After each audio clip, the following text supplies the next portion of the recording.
Welcome back to Euronews Tonight and over to theCUBE, our social media news desk, and where better to be for a story about social media manipulation. It's a report by the Oxford Internet Institute and its headline finding is pretty shocking. Look at this. They're saying here, organised social media misinformation campaigns now present in 70 countries around the world. Comparing that to 2017, they're saying that is more than double. The number then was 28. I pull up the regimes which you might expect, regimes that have been accused of being authoritarian or categorized as such by the researchers here at Oxford University. You've got some of the key ones there: Iran, Sudan, but look at this, Russia there too, China here just next to Cambodia. China particularly interesting because previously this report saying much of their efforts were focused domestically, but after the Hong Kong protests, a lot of this attention turning outwards in an attempt to portray the demonstrators there as violent thugs as opposed to reformist campaigners. Now, when we're talking about the tools used, three techniques that these authoritarian regimes are using. One is to suppress, that is to try and limit your opponent's point of view. The other one there, to discredit it, that is to share information that in some way makes facts or your opponents look incorrect and wrong in the case of your opponents. And on the bottom there, to drown out. That is simply by flooding a particular platform with information so people cannot tell the difference between what is real and what is fake.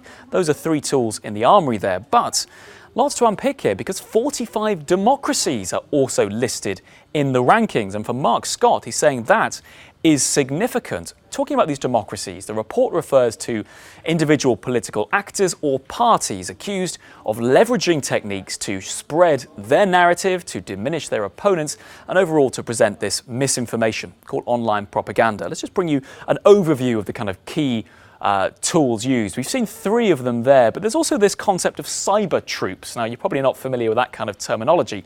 It's referring to government agencies, state agencies, or private companies wanting to engage in this kind of coordinated, inauthentic behavior, as the internet giants would call it. Now, some of the techniques you're seeing there to try and drown out or discredit your opponents, that is their aim. But look at the bottom here.